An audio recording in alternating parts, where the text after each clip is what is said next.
Hello everyone, আসসালামু আলাইকুম। আশা করি ভালো আছেন, সুস্থ আছেন। তো এই তো দুপুরে খাওয়ার জন্য ইলিশ মাছ ভাজলাম আর ইলিশ মাছ দিয়ে মিষ্টি কুমড়া রান্না করতেছি।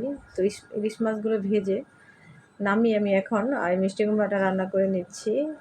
তো বেশ কিছু পেঁয়াজ দিয়ে পরিমাণ মতো তেল দিয়ে আমি একটু নাড়াচাড়া করে নিচ্ছি।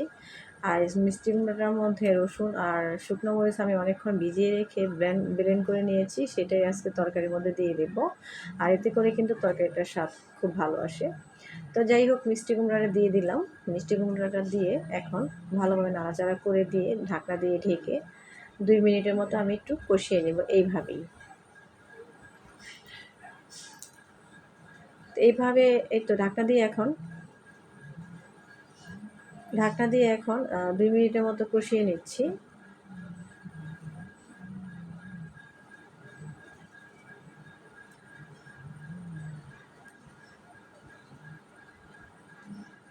তো এই তো ঢাকনাটা উঠিয়ে আমি একটু নাড়াচাড়া করে দিচ্ছি।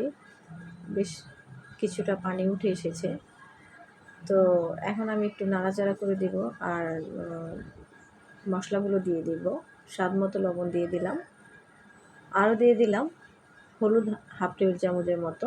এখানে কোনো মরিচের গুঁড়ো আমি ব্যবহার করব না, যেহেতু আমি রসুনের সাথে শুকনো মরিচগুলো আমি ভেজে ব্লেন্ড করে নিয়েছি, সেই মশলাটাই আজকে দিয়ে দিব, যার কারণে আমি আর শুকনো মরিচ এক্সট্রা দিলাম না। তো আসলেই কিন্তু তরকারিটা ভালো লাগছিল, খুব অন্যরকম একটা টেস্ট আসছিল। তো একটু নাড়াচাড়া করে দিচ্ছি, মিশিয়ে নিচ্ছি। আর এই তো দিয়ে দিব এখন সেই ব্লেন্ড করা মশলাটা। আমি 2 টেবিল চামচের মতো দিয়ে দিলাম। এই তো এই যে মশলাটা, শুকনো মরিচ বেশ কিছুক্ষণ ভিজিয়ে রাখলেই একেবারে ফিনিশিং হয়ে যায়। তো আমি একটু এরকম পর্যায়ে রেখেছিলাম, আমি 2 টেবিল চামচের মতো এখানে দিয়ে দিচ্ছি। তো 2 টেবিল চামচের মতো দিয়ে এখন ভালোভাবে নাড়াচাড়া করে দিচ্ছি।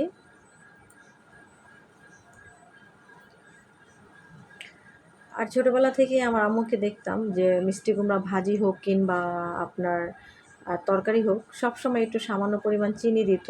আমি জিজ্ঞাসা করতাম, আম্মু কেন চিনি দাও? তো সবসময় বলতো যে চিনিটা দিলে নাকি মানে কি বাতের টাতের সমস্যা, সেইগুলো নাকি আর হয় না। তো যাই হোক, সেইগুলো আমি সেই জন্য আমি সবসময় বরাবরই সেই ছোটোবেলা থেকে আমার আম্মুকে খেয়াল করে এসেছি, আর আমিও সেটা করি। সবসময় আমি মিষ্টি কুমড়া ভাজি কিংবা তরকারি রান্না করতে গেলে আমি সামান্য পরিমাণে একটু আর কি একটু দিয়ে দিই। শুধু মিষ্টি কুমড়া তরকারি ভাজিতেই দিয়ে দিই। আর ভালোই লাগে, খেতেও কিন্তু মজা লাগে। তো যাই হোক, অনেক সময় মিষ্টি কুমড়া যদি দেখি যে বেশি মিষ্টি, তাহলে তেমন একটা দিই না, সামান্য পরিমাণেই দিই। আর দেখি যে একটু পানসে পানসে লাগে, তখন একটু বেশি দেওয়ার চেষ্টা করি।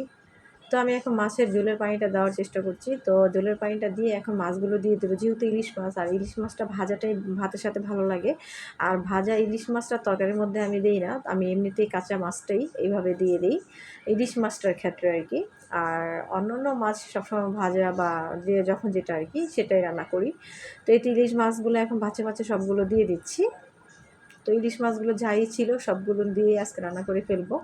আর যেগুলো আমার ছেলে মেয়ে খেতে পারবে না বা মাছের থেকে তরকারি থেকে মাছ নেবে না, সেই জন্য ওদেরকে মানে ভেজেই দিলাম, যাতে ওরা ওইগুলো দিয়ে ভাত খেতে পারে।